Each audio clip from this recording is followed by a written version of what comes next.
Mi abuelo siempre fue un poco imbécil.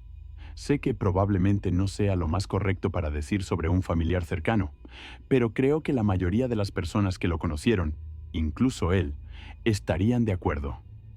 Era un hombre de rostro duro, que nunca mostraba demasiadas emociones y siempre tenía la mecha tan corta como el pelo gris que le empezaba a salir de la cabeza. Llevaba una mueca de disgusto que parecía perpetua en su rostro y una frente enarcada que parecía sonreír con esa energía de «lárgate de mi jardín», que solo un orgulloso boomer podía mostrar. Recuerdo que un verano mi familia salió a visitarlo a él y a mi abuela, y él le reprochó a mi hermana mayor por haber subido de peso un poco. Por supuesto, la hizo llorar y rápidamente se convirtió en un gran drama familiar que tal vez nunca se hubiera resuelto por completo. En contraste, mi abuela era la persona más amorosa y amable que he conocido, así que cuando falleció hace unos años, afectó mucho a toda mi familia. El funeral fue un asunto sórdido, ya que mi abuelo se mantuvo distante todo el tiempo y no se molestó en decir una palabra en su nombre. El resto de la familia pronunció discursos e intentó conmemorarla lo mejor que pudo, pero el abuelo parecía no darse cuenta ni importarle. Una vez concluida la ceremonia, la mayoría de los invitados se dispersaron de la iglesia. A medida que el número de asistentes disminuía, me encontré solo en los bancos. Mi abuelo estaba sentado al frente y aunque no tenía muchas ganas de hablar con él, sentí que debía hacerlo. «Oye, abuelo, lamento mucho tu pérdida». Se volteó hacia mí con una expresión de despecho en el rostro. Pareció notar mi expresión y se transformó en un suspiro. «Gracias, amigo. Ha sido un día duro para todos nosotros». Se secó la frente con un pañuelo y tragó saliva con fuerza.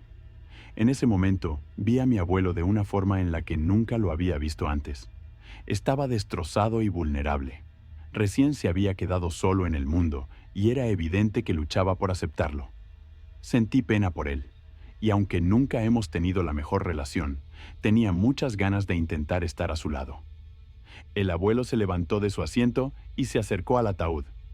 Puso una mano sobre él y habló en voz baja. «No te preocupes, cariño. Estoy justo detrás de ti».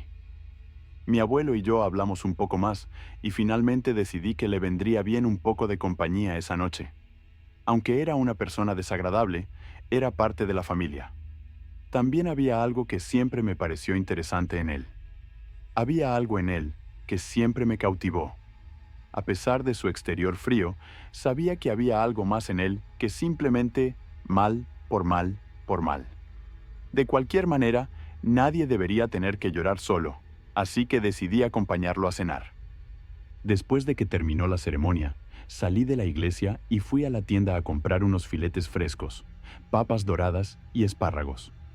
Pensé que cocinarle una buena comida era lo mínimo que podía hacer considerando las difíciles circunstancias. La antigua casa de mis abuelos estaba mucho más desgastada y llena de maleza que la última vez que la había visto cuando estacioné mi auto en la entrada. Por supuesto, era comprensible considerando la situación, pero la diferencia era marcada. Había pasado más de una década desde la última vez que había estado allí, y, aunque me resultaba vagamente familiar, el desgaste la hacía parecer extraña. Mi abuelo me recibió en la puerta de entrada y los dos salimos al patio trasero mientras él encendía la parrilla. Al principio fue un poco incómodo, pero después de una cerveza o dos, comenzamos a abrirnos un poco más el uno al otro. Le conté sobre mi vida, mi prometida y mi trabajo, y parecía estar realmente interesado. Hablamos un rato mientras se asaban los filetes, pero me doy cuenta de que no muchos están leyendo esto para enterarse de mi predestinado reencuentro con mi abuelo, del que estoy distanciado. Después de todo, se trata de un subtítulo de terror, y, como tal, probablemente sea mejor ir directo al grano. Mi abuelo trabajó en rehabilitación penitenciaria durante toda su carrera. Comenzó a los 18 años como guardia de prisión, y con el tiempo fue ascendiendo hasta llegar a director, puesto que ocupó hasta su jubilación hace varios años. Le pregunté en qué prisión trabajaba, pero evitó la pregunta. «Vaya, debe ser un trabajo duro, ¿eh?». Le planteé la pregunta y él se detuvo a reflexionar. Hizo girar la cerveza en su botella antes de encogerse de hombros. Uno se acostumbra, como a todo, supongo, pero sería una mentira decir que es fácil. Siempre hay que estar alerta, anticipando que las cosas pueden suceder en cualquier momento. Nunca se sabe qué esperar en realidad. Me contó algunas historias que había oído durante su larga trayectoria en el correccional. Casi parecía demasiado ansioso por hablar de ellas, y eso me hizo darme cuenta de que probablemente no tenía a nadie más a quien contárselas. Después de todo, era un poco solitario, y me hizo sentir pena por él, porque su esposa, y probablemente su única conexión humana real en el mundo, ya no estaban. Los dos cenamos y seguimos charlando sobre su trabajo en la industria penitenciaria y de experiencias que se vio allí. Habló de cosas alegres sobre sus compañeros de trabajo y sobre diversas interacciones con los reclusos, pero su tono parecía forzado. No sé cómo explicarlo, pero era probable que hubiera algo más que lo molestara, y decidí intentar sonsacarle. Probablemente también viste algunas cosas raras allí, ¿eh? El abuelo se sentó a pensar. Su barba blanca ocultaba su mueca desconcertada. Luego se rió entre dientes y juntó las manos sobre su regazo. Sí, se podría decir eso. Como yo esperaba, luego se adentró en algunas historias sobre apuñalamientos, intentos de fuga y ataques al personal de la prisión. No le faltaron sucesos bastante espantosos que recordar, pero, por supuesto, hubo uno que los eclipsó a todos. Luego vinieron los experimentos. Mi interés se despertó tan pronto como dijo eso. Hizo una pausa y giró lentamente la cabeza sobre sus hombros. ¿Experimentos? Sí, o supongo que los ensayos clínicos. Pueden endulzarlos como quieran, pero eso no cambia la realidad. Hasta donde yo sé, nunca publicaron los resultados. Y no me sorprende. Evidentemente, se mostraba un poco reservado a divulgar los detalles y yo no quería presionarlo.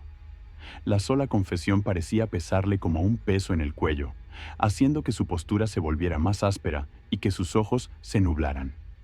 Si hay un Dios ahí fuera, puedo entender por qué nunca sabemos nada de él.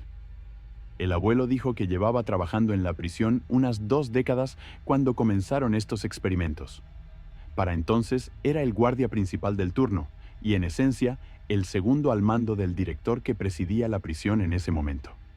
Un día, el director convocó al abuelo para una reunión improvisada, o eso creía él. Al entrar en la habitación, encontró al director con otros 2 hombres en su oficina. Los 2 hombres estaban bien vestidos con trajes de gamuza azul con zapatos negros de punta pulida. Ambos tenían el pelo y la barba bien peinados y ojos de un azul intenso. El director los presentó al abuelo como el señor Smith y el señor Johnson, pero no dio más detalles sobre quiénes eran ni para qué organización trabajaban. Sin duda fue alguna rama del gobierno, pero nunca recibí confirmación de ninguna de las 2 cosas, explicó el abuelo. Al parecer, los 2 hombres ya habían llegado a un acuerdo con el director y el abuelo también iba a participar. Le explicaron que estaban llevando a cabo un experimento para poner a prueba los límites de la psique humana. Le explicaron que todo lo que el abuelo tendría que hacer sería lo mismo que había estado haciendo durante 20 años. Vigilar las celdas y asegurarse de que no hubiera complicaciones con los reclusos. El acuerdo incluía una importante bonificación económica que casi duplicaba el salario del abuelo ese año. Pero, por supuesto, sabía que habría una trampa. Las cosas que hacemos por dinero. Se limitó a sacudir la cabeza solemnemente mientras lo decía. Estos experimentos pasarían a ser conocidos extraoficialmente como el Proyecto de Aislamiento. La idea era simple: tomar a 5 prisioneros y ponerlos en confinamiento solitario indefinidamente. El equipo de Smith y Johnson los monitorearía y realizaría investigaciones según lo consideraran necesario. Los 2 hombres explicaron que era una investigación importante para determinar los efectos nocivos en la psique humana para comprender mejor el cerebro, pero el abuelo se dio cuenta. Fue cruel, fue inhumano, y al final fue un crimen contra la humanidad. Lo sabían desde el principio, pero también sabían que nadie hablaría en nombre de quienes ellos eligieron. Se eligieron 5 reclusos para el experimento. El director afirmó que se habían ofrecido como voluntarios para recibir una sentencia reducida, pero el abuelo sabía que eso era mentira. En pocas palabras, Los 5 elegidos se encontraban entre los peores delincuentes que se encuentran actualmente en prisión. El preso 1 era un hombre blanco de mediana edad que había sido condenado por múltiples cargos de agresión sexual agravada. Había sido sentenciado a 57 años de prisión y hasta ese momento solo había cumplido 4. El prisionero 2 era un hombre blanco de edad avanzada que había sido condenado por asesinato y mutilación de 6 trabajadoras sexuales diferentes en un periodo de 9 años. Había recibido 3 sentencias de cadena perpetua y era el recluso que llevaba más tiempo encarcelado en toda la prisión. El prisionero 3 era un hombre responsable de las apuñaladas de una pareja de ancianos y su nieto como resultado de un allanamiento a su casa. Había sido condenado a pena capital y llevaba casi 5 años esperando su destino. El prisionero 4 era un hombre hispano de mediana edad que había trabajado como sicario para una notoria banda de narcotráfico. Había sido condenado por ejecutar a 8 personas y deshacerse de sus restos, aunque muchos creen que el número fue mucho mayor. El prisionero 5 era en realidad el único recluso que no estaba encarcelado en la prisión de mi abuelo. Lo trajeron de otra prisión, pero mi abuelo nunca pudo conseguir su expediente para ver de dónde lo habían transferido o por qué lo habían metido. Describió al tipo como un hombre blanco, joven y muy delgado, con cabello largo y negro y ojos malvados. Mi abuelo dijo que lo miró a los ojos una vez, y solo una vez, visceralmente conmovido por la experiencia. Las celdas en las que se alojaría a los participantes se encontraban en un ala aislada de la prisión, en las profundidades del subsuelo. Cada celda tuvo que ser equipada con una serie de mejoras que fueron realizadas por el equipo de Smith y Johnson. Les llevó casi un año hacerlo, pero una vez que terminaron, las celdas no se parecían a ninguna otra. Estaban completamente insonorizadas desde el interior y carecían por completo de luz. Se instalaron cámaras equipadas con lentes de infrarrojos y de visión nocturna en el techo de cada celda para vigilar a los ocupantes las 24 horas del día, los 7 días de la semana. Finalmente, las renovaciones se completaron y las celdas estaban listas para cumplir con su sombrío propósito. Uno por uno, el abuelo y su equipo escoltaron a los hombres a cada una de las celdas. La mayoría se fue en silencio, sin decir una palabra. El abuelo teorizó que a los hombres se les dio la promesa de conmutar sus sentencias, lo que ayudó a garantizar su cumplimiento, pero esto nunca se confirmó.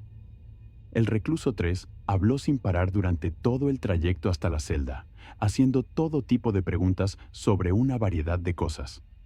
El abuelo y sus hombres simplemente permanecieron en silencio. El recluso 5 también estuvo en silencio durante la mayor parte del trayecto. Su largo cabello oscuro cubrió su rostro durante todo el trayecto. En varios momentos, el abuelo juró haber escuchado al tipo reírse por lo bajo.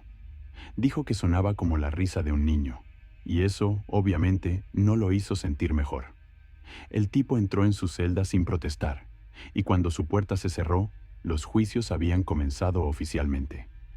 Todas las luces del bloque estaban apagadas y las puertas exteriores insonorizadas cerradas. Cada celda estaba separada una de otra para evitar que los internos pudieran comunicarse verbalmente. A partir de ahí, todo lo que el equipo de supervisión tenía que hacer era esperar y observar. El abuelo simplemente volvió a sus tareas, controlando periódicamente al equipo de Smith y Johnson, pero nunca se aventuró a entrar en el bloque de celdas. Los reclusos no debían tener ningún contacto con el mundo exterior ni exposición a ningún tipo de luz. Se utilizaban pequeñas ranuras en las paredes para distribuir comida y agua, y los reclusos estaban bien alimentados con comidas buenas y abundantes, a diferencia de la mayoría de los demás reclusos de la prisión. El abuelo recalcó continuamente lo incómodo que se sentía con todo el asunto, incluso desde el principio. ¿Por qué no dijiste nada? Me mordí la lengua mientras las palabras salían de mis labios, preocupado por ofenderlo. El abuelo solo suspiró. Sus hombros se hundieron. Es difícil hablar en nombre de aquellos a quienes detestas, incluso si sabes que están siendo agraviados. Había una profunda verdad en sus palabras, y me hizo detenerme cuando agregó otra idea. No es una excusa aceptable, pero Se quedó en silencio, sacudiendo la cabeza y suspirando. Después de unos pocos días de aislamiento, los reclusos ya estaban pasando por un momento muy difícil. El recluso 2 lloraba periódicamente, mientras que el 3 mostraba signos de paranoia severa. Los otros 3 permanecían en silencio la mayor parte del tiempo. Sin embargo, el 5 era el más desconcertante, ya que permanecía sentado casi completamente inmóvil durante todo el día, salvo durmiendo. El 4 intentaba mantenerse ocupado haciendo ejercicios de calistenia, como flexiones y abdominales, mientras que el 1 se quedaba la mayor parte del tiempo tumbado en varias posiciones, recuperando y recuperando la conciencia. En vísperas del quinto día, el recluso 2 se golpeó la cabeza contra el costado de la celda y comenzó a sangrar por la nariz y la boca. Después del impacto, cayó al suelo y tuvo convulsiones durante varios segundos mientras la sangre goteaba de él. Se quedó quieto y mi abuelo esperaba que le hicieran una intervención médica, pero nunca lo hicieron. Simplemente continuaron vigilándolo mientras el recluso 2 se quedaba solo. Más tarde, ese mismo día, el recluso 3 de repente gritó. Comenzó a correr por su celda a ciegas, chocando contra las paredes y balbuceando incoherencias. «Hay algo aquí, hombre. Déjame salir», gritó mientras las lágrimas brotaban de sus ojos. Continuó enloqueciendo durante unos minutos más hasta que se cansó.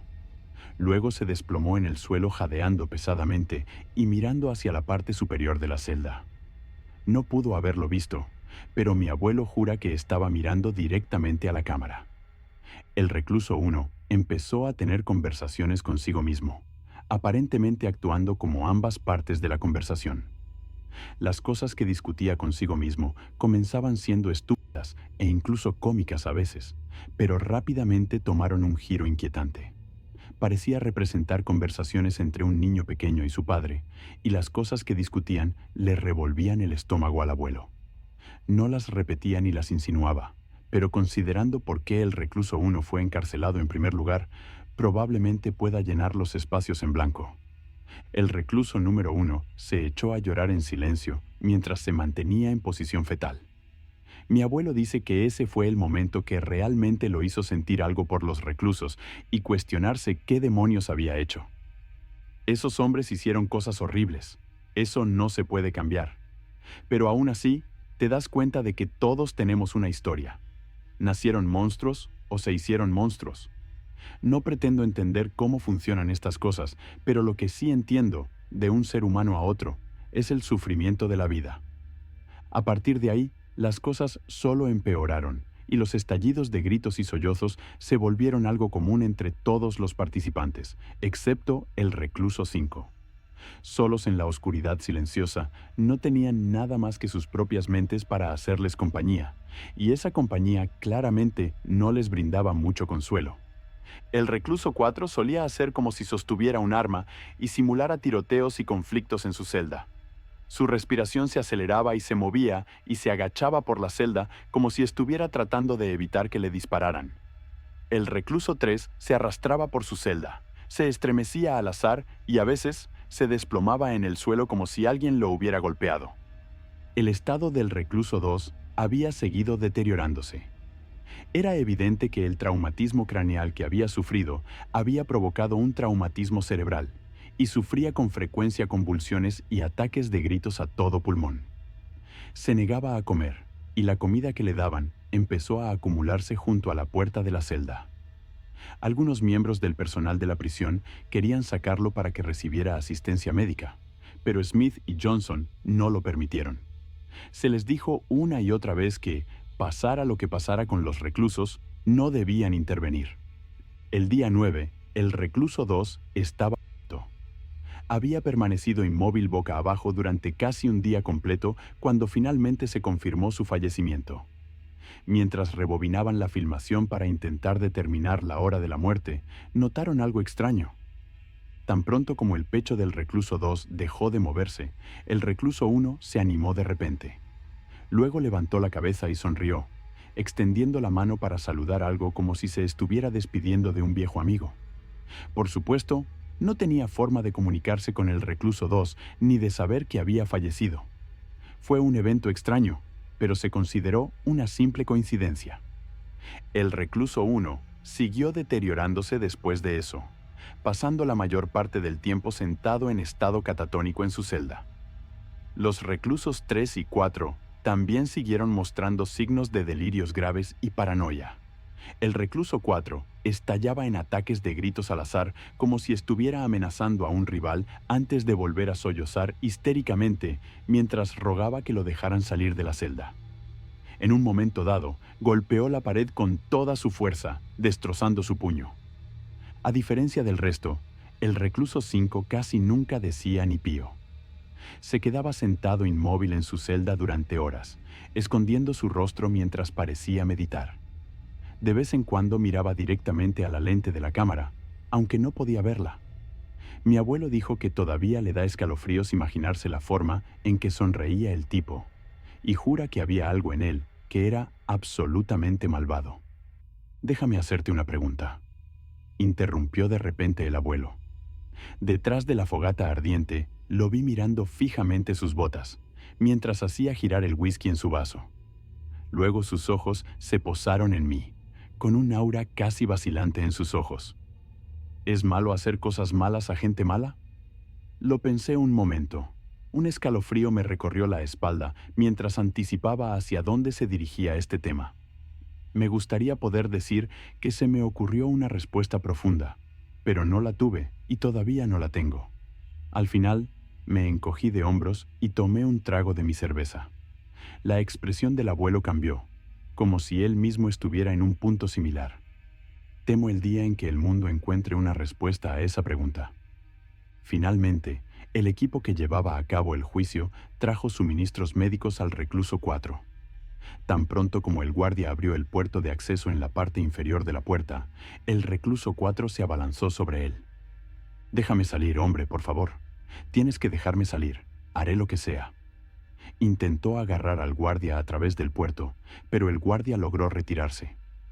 Luego golpeó con su bastón las manos del hombre hasta que retrocedió hacia adentro. El guardia arrojó la bandeja de comida junto con los suministros médicos detrás de él y cerró el puerto. El recluso número 4 comenzó a sollozar histéricamente, alternando entre regateos y amenazas a gritos durante casi media hora. Finalmente, pareció cansarse y se desplomó en su celda, pero no antes de murmurar una última frase escalofriante. «Por favor, no dejes que me afecte». El abuelo terminó trabajando hasta tarde esa noche, y justo antes de marcar su salida fue cuando sucedió. Uno de los otros guardias lo llamó frenéticamente a la estación de monitoreo. En la transmisión, el abuelo vio al recluso 4 agitándose desesperadamente y gritando. Dijo que parecía que algo lo estaba atacando, pero, por supuesto, no había nada más allí. A estas alturas, los dos guardias de la estación ya habían presenciado tantos acontecimientos perturbadores que quisieron intervenir y ayudar al chico, pero el abuelo no les hizo caso.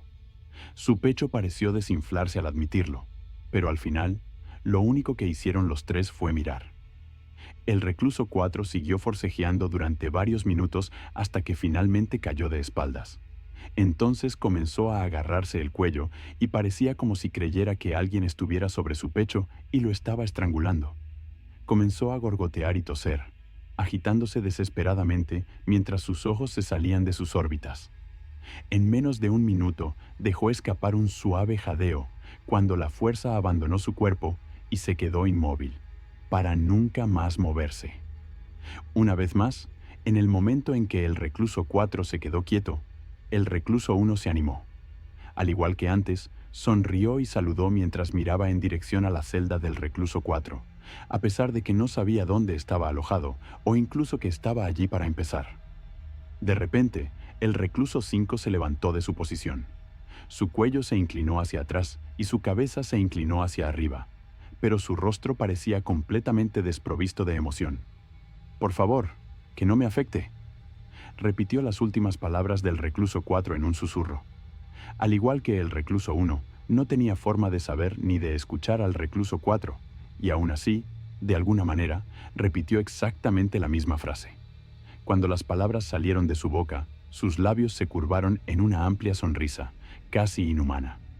El abuelo la describió como la mirada que solo usan los lunáticos más trastornados.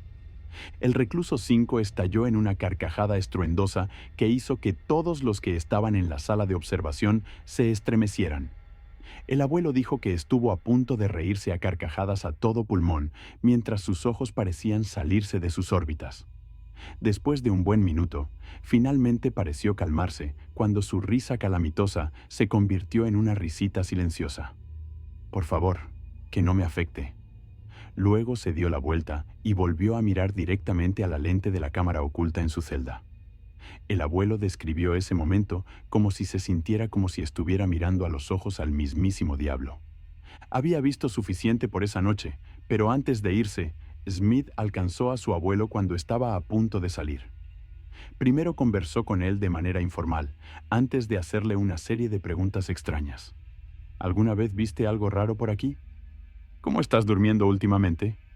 ¿Reciben ustedes muchas inspecciones en estas instalaciones?» El abuelo no respondió mucho y se limitó a ignorar la mayoría de las preguntas. Smith intentó disimular sus preguntas con indiferencia, pero el abuelo sabía que no era así. No había forma de ocultar el miedo que emanaba de cada una de sus palabras, porque el abuelo también lo sentía. A la mañana siguiente, el abuelo recibió una llamada mientras se preparaba para su turno. La llamada era de un compañero de trabajo frenético que le decía que lo necesitaban allí lo antes posible, pero no aclaró lo que había sucedido. El abuelo llegó a la prisión poco después y lo llevaron rápidamente a la sala de cámaras. Allí se dio cuenta de que la celda del recluso 5 estaba vacía de repente. El abuelo preguntó dónde estaba el recluso 5 y los solemnes guardias simplemente dirigieron su atención a los monitores. Reprodujeron la grabación de la noche anterior, poco antes de las 3 a.m. El abuelo observó desconcertado cómo, por un segundo, el recluso 5 se quedó sentado sin hacer nada antes de desaparecer de repente. No hubo cortes en la transmisión, ningún movimiento de ningún tipo. En un momento estaba allí, y al siguiente se había ido. El abuelo miró a los otros dos guardias, pero ninguno de ellos tenía una explicación para lo que acababa de pasar. Uno de ellos sugirió entrar en la celda para comprobarlo personalmente, pero ninguno de ellos estaba ansioso por hacerlo. En cambio, esperaron lanzando teorías hasta que Johnson y Smith llegaron junto con el director. El abuelo les contó lo sucedido y les mostró el vídeo de la celda del recluso número 5 de la noche anterior. El abuelo dijo que esa fue la primera y única vez que vio alguna emoción en sus rostros y que su reacción transmitía claramente su miedo. «Cierren la prisión ahora. Nadie entra ni sale», ordenó Johnson, y el desconcertado director dio la alarma. Todos los prisioneros del complejo regresaron a sus celdas. El abuelo y los demás guardias pasaron las siguientes 12 horas revisando cada centímetro cuadrado de la prisión. A pesar de sus mejores esfuerzos, no encontraron ni un solo rastro del recluso número 5. La búsqueda finalmente se extendió más allá de los muros de la prisión, pero una vez más, el intento resultó inútil. Finalmente, Smith y Johnson se aventuraron a entrar y registrar el bloque de celdas de aislamiento. En ese momento, solo los reclusos 1 y 3 seguían con vida en sus celdas. Ninguno de ellos reaccionó cuando los hombres entraron en el bloque. El recluso 1 continuó balanceándose hacia adelante y hacia atrás murmurando, mientras que el recluso 3 parecía estar dormido. Smith y Johnson estuvieron allí durante casi una hora antes de regresar derrotados y estupefactos. No dijeron mucho a los demás y, a esa altura, todo el personal estaba exhausto por los acontecimientos del día. El abuelo y su equipo fueron despedidos, y el equipo de noche tomó el control. El abuelo dijo que tuvo algunas de las peores pesadillas de su vida esa noche, y que apenas durmió a pesar de estar exhausto. Cuando regresó al trabajo al día siguiente, encontró a los demás miembros de su equipo con un aspecto muy similar. Todos fueron convocados a la sala de reuniones con el director mientras esperaban sus instrucciones. El director les informó que el experimento había sido interrumpido. Los únicos miembros sobrevivientes de los reclusos 1 y 3 iban a ser devueltos a la población general. El abuelo protestó por esa decisión, pero fue desestimada. Resulta que el abuelo tenía razón en tener cuidado, ya que ninguno de los reclusos duró mucho tiempo cuando regresó a la prisión. El recluso número 3 comenzó a comportarse como un animal acorralado, mostrando signos de paranoia y agresión. Se peleó varias veces con otros reclusos hasta que una de las peleas terminó con la cabeza golpeada contra una cama. Terminó muriendo de una hemorragia grave poco después. El recluso 1 estaba mucho más sereno, pero no menos traumatizado. Se mantenía apartado, se negaba a comer y se aislaba de todo el mundo. Después de una semana de inanición autoimpuesta, el equipo de su abuelo se preparó para intervenir. Lo encontraron muerto en su celda a la mañana siguiente. Se llevaron su cuerpo para practicarle la autopsia, pero el forense no pudo determinar la causa de la muerte. Al parecer, las consecuencias de este suceso hicieron que el antiguo director de la prisión dimitiera. Mi abuelo fue nombrado nuevo director poco después, pero muchos de los otros guardias acabaron marchándose también. Durante un tiempo, la dirección estuvo preocupada por una posible investigación judicial, pero a medida que pasó el tiempo, no hubo nada.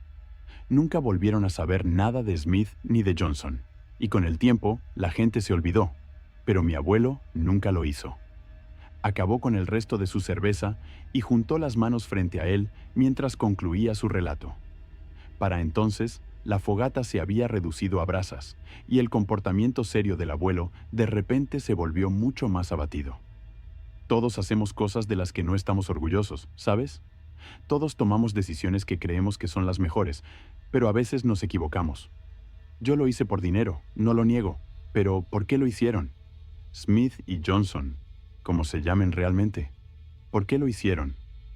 Sus ojos grises se posaron en mí, como si esperara que yo respondiera. Lo más probable es que buscara cualquier respuesta que pudiera ofrecer, pero yo no tenía ninguna para darle. ¿Lo encontraron alguna vez? ¿A ese prisionero que desapareció? La cabeza del abuelo giró lentamente de un lado a otro mientras sus ojos parecían desinflarse. Hasta donde yo sé, nunca más lo volvieron a ver. Fue en ese momento cuando casi me puse escéptico. Había contado su historia tan bien que casi la creí. «¿Estás bromeando conmigo?», respondí, pero su expresión no vaciló ni un poco. Se giró lentamente hacia mí con esa mirada fría y férrea por la que era famoso.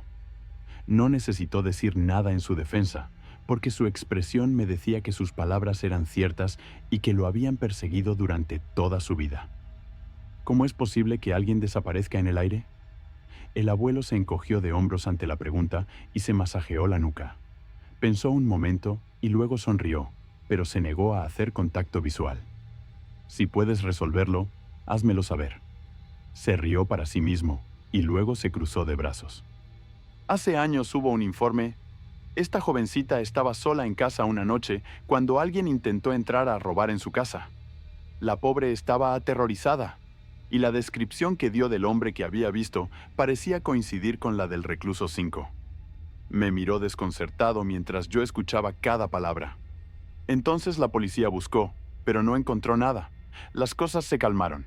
Luego, aproximadamente un mes después, la misma joven desapareció. Nunca más se la volvió a ver. Nunca se resolvió el caso». Hizo una nueva pausa. «Claro que es imposible, ¿no?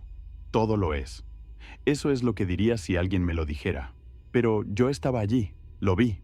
Se quedó en silencio una vez más, mientras los dos contemplábamos la perspectiva. Pensé que lo mejor sería dejarle que transmitiera sus pensamientos, así que esperé hasta que hablara de nuevo. Tal vez sea mejor que no lo sepamos, pero hubo un detalle de esa inquietante historia que realmente me asustó. Había un mensaje escrito con sangre en la fachada de su casa. Hizo una pausa y me miró, como si estuviera esperando que concluyera el pensamiento. Entonces me di cuenta y un escalofrío me recorrió la espalda.